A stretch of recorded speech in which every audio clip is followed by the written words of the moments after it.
India protest, UK envoy visit to Pakistan-occupied Kashmir, reiterates Jammu and Kashmir and Ladakh have been and shall always remain an integral part of India.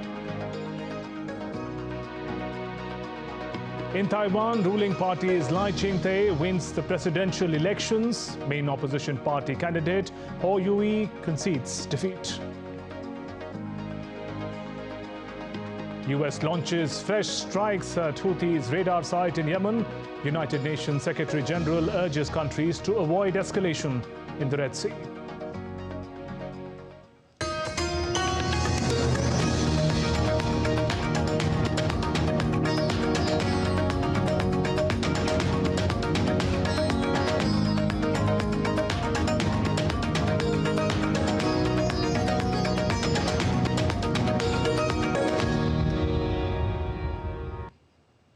First up, updates from Taiwan. Lai Ching-te of the ruling Democratic Progressive Party is set to become Taiwan's new president as the presidential candidate for Taiwan's main opposition party, Kuomintang. Ho Yui conceded defeat in the polls. Lai's Democratic Progressive Party, DPP, supports Taiwan's separate identity and rejects China's territorial claims. The party has won a third term, which is unprecedented under Taiwan's current electoral system. Lai was facing two opponents for the presidency, the KMT's Ho and former Taipei Mayor Ko Wen-ye of the small Taiwan People's Party. Ahead of the results, William Lai encouraged people to cast their ballots, saying every vote is valued as this is Taiwan's hard-earned democracy. India has taken a serious note of the highly objectionable visit of British High Commissioner in Islamabad, along with a UK foreign official, to Pakistan-occupied Kashmir on 10th January 2024. Taking strong exception to it, India said such infringement of country's sovereignty and territorial integrity is unacceptable. Foreign Secretary has lodged a strong protest with British High Commissioner in India on this infringement. The Union territories of Jammu and Kashmir and Ladakh have been and shall always remain an integral part of India.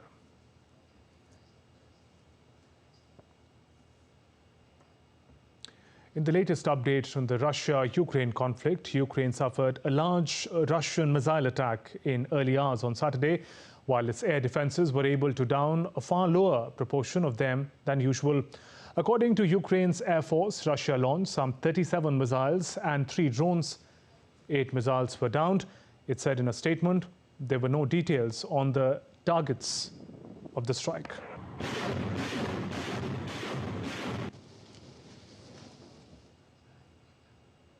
The US aviation regulator extended the grounding of Boeing 737 MAX 9 airplanes indefinitely, citing safety concerns after the cabin panel broke off a new jet in mid-flight.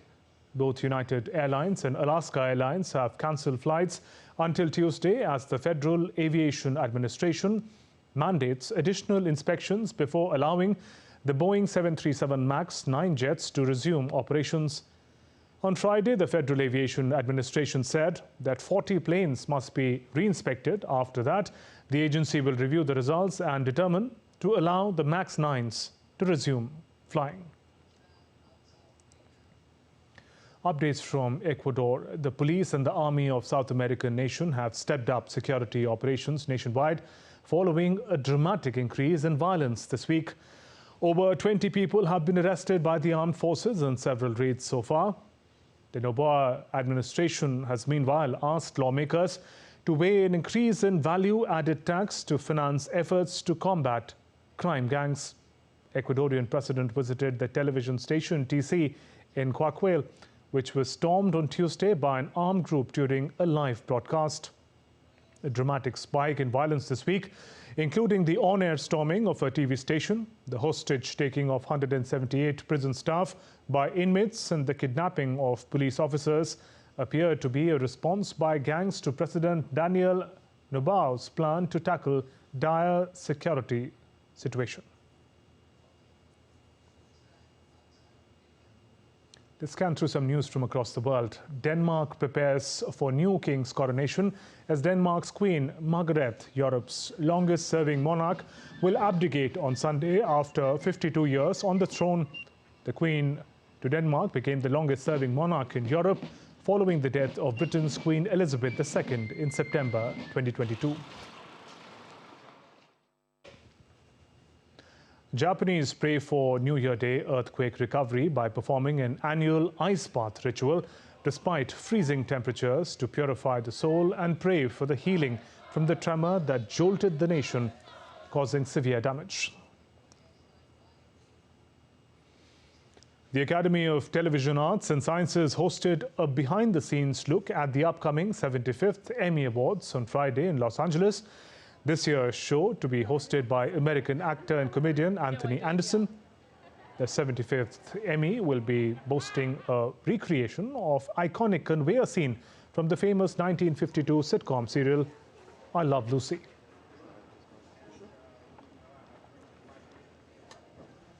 The International Monetary Fund (IMF) approved a $100 million loan to Gambia on Friday. IMF said the loan aims to strengthen the West African country's economic recovery and helps it address inflation and foreign exchange pressures. The new three-year loan program replaces a recently completed $47 million IMF loan program granted to Gambia in March of 2020. And Ghana has reached a deal to restructure $5.4 billion of loan with its official creditors, a milestone in the country's quest for debt relief as it charts its way out of the worst economic crisis in a generation. The agreement with bilateral lenders, including China and France, was key to unlocking new International Monetary Fund (IMF) financing and will allow Ghana to access another $600 million under its larger $3 billion bailout program.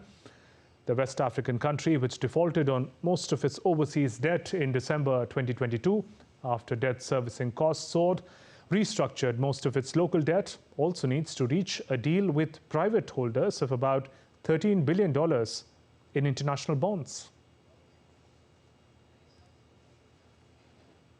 Texas erected new barriers along part of the state's border with Mexico this week, blocking border patrol access, a court filing informed on Friday. The move comes as the conflict over migration escalates between the state's Republican governor, Greg Abbott, and the Democratic U.S. President Joe Biden. As record number of migrants illegally crossed the border since last few years, Texas seeks to implement its own border controls. And we're heading for a short break. Still to come on this edition of DD India Live. India's External Affairs Minister on the issue of permanent seat for India on the UN Security Council. And India celebrates Lohri, the harvest festival.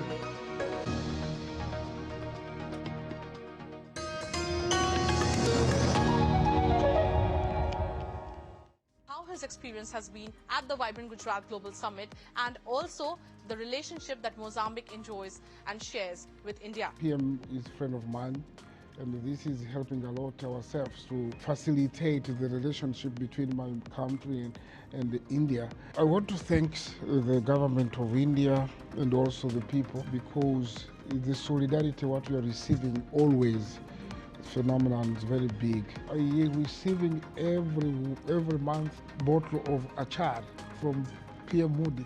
It means that he knows what I like, and we have a lot of stories together.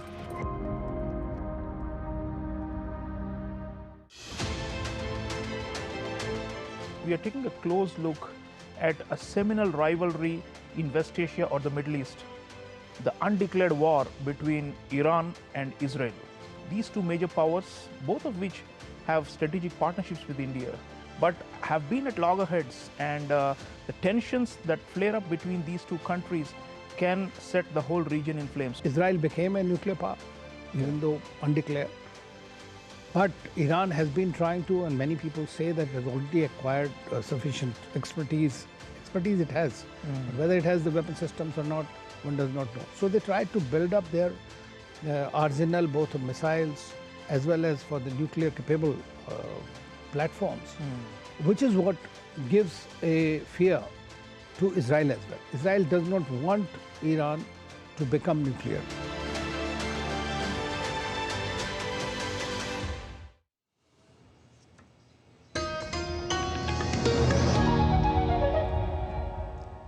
Welcome back. You're watching DD India Live. I'm Shubhendu Ghosh. The US military has carried out an additional strike against Houthis in Yemen after President Joe Biden's administration vowed to protect the shipping lines in the Red Sea. According to US officials, the strike targeted a radar site in Yemen. Radar infrastructure has been a key target in the US military effort to halt Houthi attack in the Red Sea. The latest strike comes a day after US and British forces launched a wave of attacks on nearly 30 locations in the country to degrade the Houthis' ability to strike Red Sea shipping lanes. And US President Joe Biden on Friday called Yemen's Houthis forces a terrorist group and warned the US would respond if Yemeni rebels continue outrageous behavior in attacking Red Sea shipping. We will make sure that we respond to the Houthis as they continue this outrageous behavior. It's irrelevant whether they're designated. We've put together a group of nations that are going to say that if they continue to act and behave as they do, we'll respond. Meanwhile, the United States and Britain on Friday defended to the UN Security Council the legality of the strikes they launched against Houthis for attacking Red Sea shipping. The US and UK envoy said military strikes carried out against the Houthis in retaliation for the Yemeni group's attacks on ships in the Red Sea and Gulf of Aden, while Russia called the American and British operation disproportionate and illegal. Other countries expressed concerns that the strikes against 28 locations would stoke regional tensions. The aim of these strikes was to disrupt and degrade the Houthis' ability to continue their reckless attacks against vessels and commercial shipping in the Red Sea and the Gulf of Aden. These strikes were necessary and they were proportionate. Colleagues, the United States does not desire more conflict in a region already plagued by so much of it. Our aim is simple: to de-escalate tensions and restore stability in the Red Sea while upholding the fundamental principles of freedom of navigation.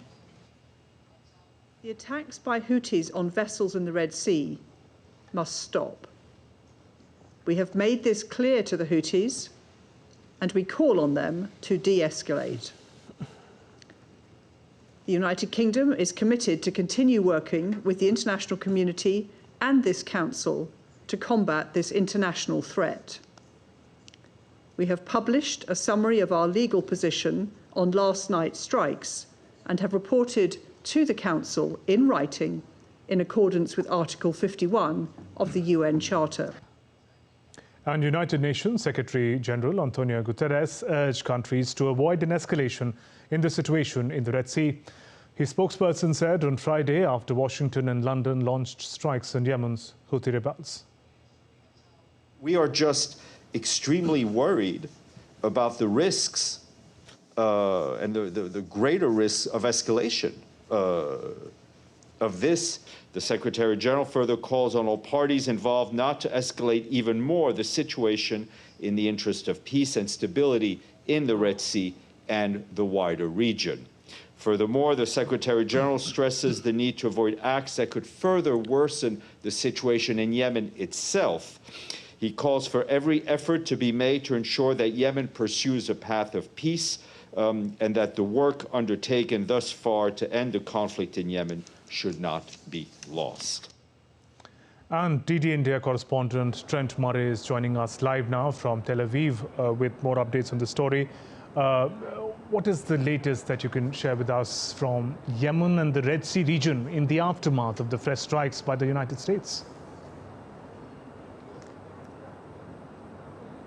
Well, as you might imagine, the Houthis themselves have not reacted well to this fresh strike by the Americans overnight. They've released a statement saying this new strike will have a firm, strong and effective response. It comes after that initial wave of strikes we saw just under 48 hours ago, in which again the Houthis said that American interests and British interests were now legitimate targets for them following that big wave of airstrikes, which of course included Tomahawk missiles launched by US warships, as well as fighter jets from the British Royal Air Force. But we know that these strikes certainly just haven't appeared in a vacuum. The US, the UK and many others have been warning the Houthis that if they continued these attacks on those vital shipping lanes, that there would be consequences, and we are now starting to see those consequences materialise in the form of these airstrikes. Radar stations being targeted, but also airfields, rocket launch sites and weapons storage areas. We know that it hasn't necessarily allayed concerns of some of the world's biggest shipping companies, companies like Maersk, for example. The world's biggest say that they are continuing to avoid those waters out of abundance of caution, given what we are seeing. And that's also starting to have big ramifications sort of along the supply chain, if you will, because we've seen shipping costs soar in recent days, given the dangers involved. And even some companies like Tesla and Volvo, for example, are saying they're having to suspend manufacturing in Europe because they just cannot get the components they need that would normally be delivered via that vital shipping lane.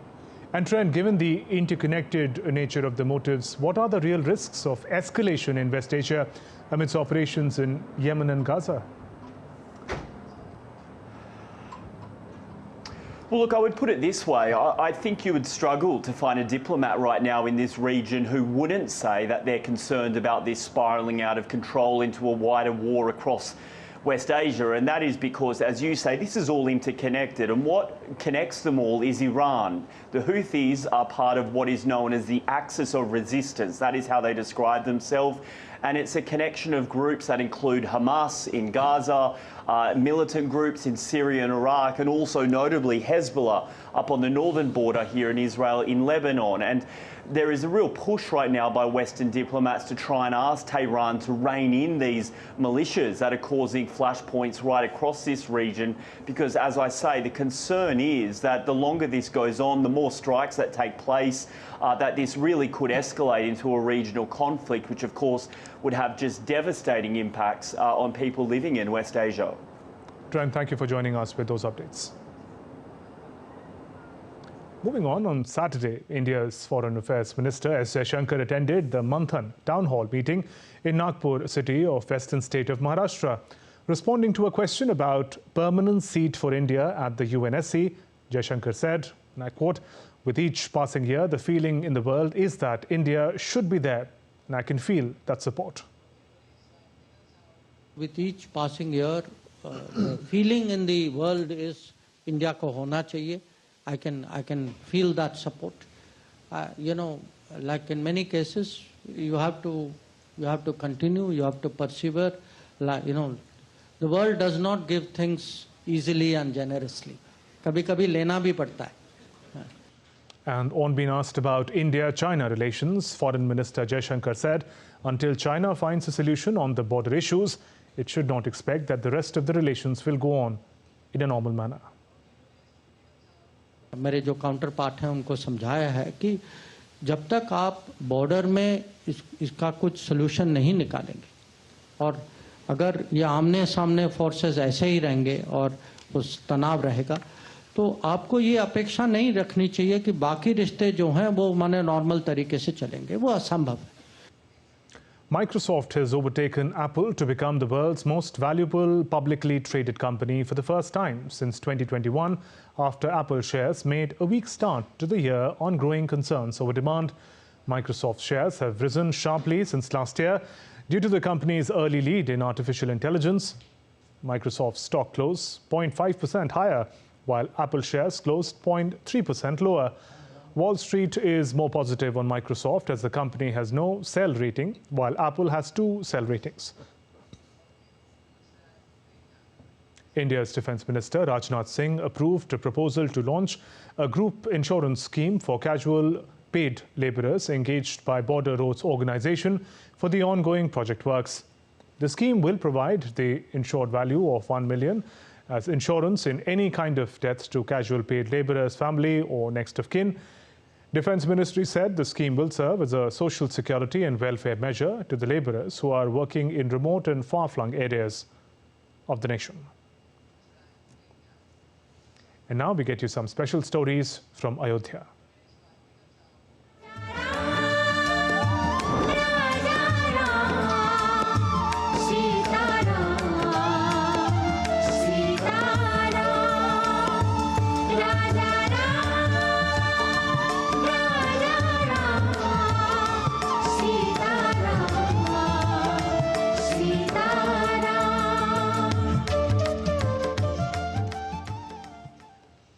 And here's the enchanting tale of Ayodhya's resurgence, a city, a temple town, popularly evolving from ancient heritage to a contemporary cultural haven, from a surge in tourist footfalls to an infrastructure revolution. Ayodhya's story is a captivating blend of tradition and modernity.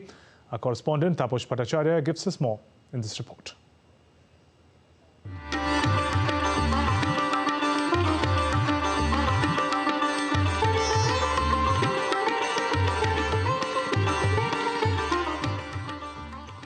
In the heart of Uttar Pradesh, Ayodhya is no longer just a city, it's a magnet for explorers and pilgrims alike.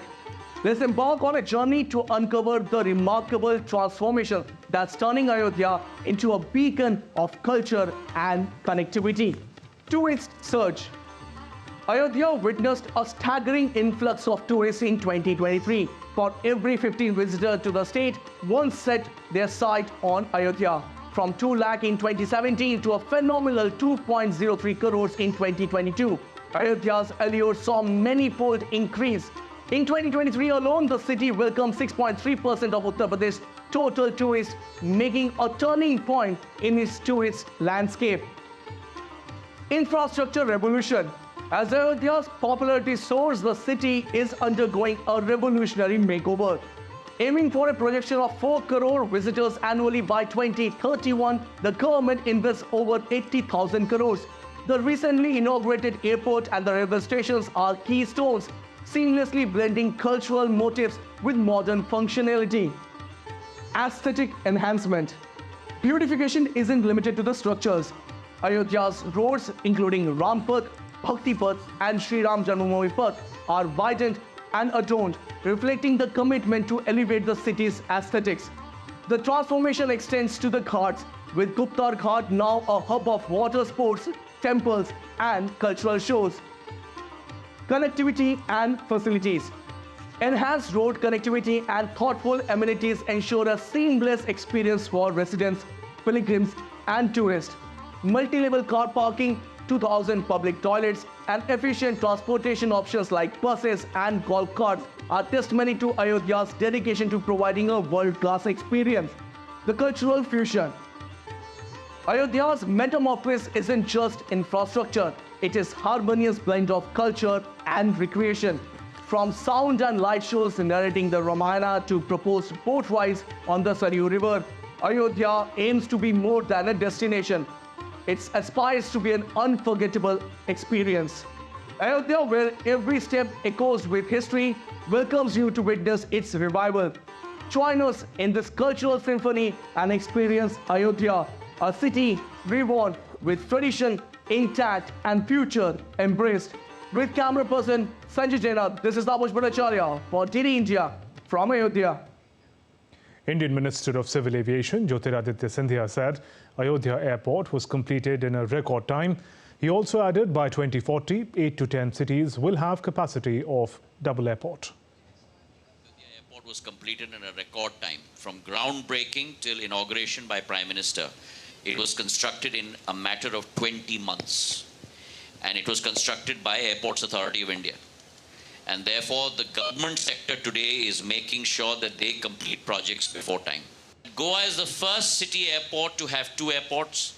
Mumbai and Delhi will be the second. By 2040, we may possibly have close to 8 cities in India, 8 to 10 cities in India that will need a capacity of double airports. And a civil engineer from India's Maharashtra has made an 11-feet replica of Ayodhya's Ram Temple at his home. The engineer started the construction before Diwali last year. He studied the various designs on the internet to make an exact replica of the under-construction Lord Ram Temple in Ayodhya. He thought of doing something for the auspicious occasion, decided to make a model of the temple in his house. Indian Prime Minister Narendra Modi called upon people across the nation to light Sri Ram Jyoti or lamp in celebration of the consecration of Lord Ram Temple on 22nd January. Amidst this, the lamp made in Barabanki of Indian state of Uttar Pradesh is gaining widespread popularity, spreading its unique charm not only across the nation but also internationally. It has become a means of economic empowerment for women associated with the self-help groups. So far, Women connected to about 150 families in the district have created millions of lamps, sending them to various regions, cities, generating substantial income. A farmer from the Indian state of Gujarat has meticulously created a 1100 kg lamp for placement in the Ram temple. This lamp, standing at 9.25 feet in height and about 8 feet in width, has a capacity for 851 kg of ghee, oil. The lamp is made from 5 metals: gold, silver, copper, zinc and iron. The lamp has been dispatched for Lord Ram temple in Ayodhya for the consecration ceremony on 22nd January.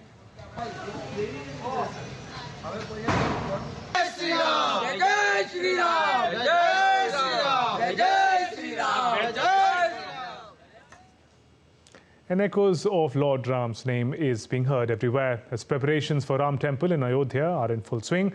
A painter has carved a beautiful painting of Ram Darbar on the walls of a street in Charma city of Chhattisgarh. The wall-mounted picture of Ram Darbar is receiving a lot of praise from the public. The moment has now arrived and everyone is happy and excited about the inauguration of the temple. The length of the picture is approximately 1,000 feet. And Mauritius cabinet has decided to grant a special leave of 2 hours on Monday 22nd January to the public officers of Hindu faith for the inauguration of Lord Ram temple in the Indian city of Ayodhya. According to a statement released by Mauritius government, the inauguration of the temple is a landmark event as it symbolizes return of Lord Ram to Ayodhya. The Viksit Bharat Sankalp Yatra is being undertaken across India with the aim to inform people about government welfare measures, ensuring that their benefits reach the targeted beneficiaries in a time-bound manner. The Yatra has reached the city of Jaipur in the northwestern state of Rajasthan. The IEC van arrived in the city where local communities welcomed it with great enthusiasm. On the occasion, several beneficiaries shared their progressive stories under Meri Kahani, Meri Zubani. In India, Harvest Festival in the month of January marks the beginning of festivities every year. Lohri is among one of them, which is being celebrated across the country. The festival is primarily celebrated by Sikh and Hindu communities in the northern region.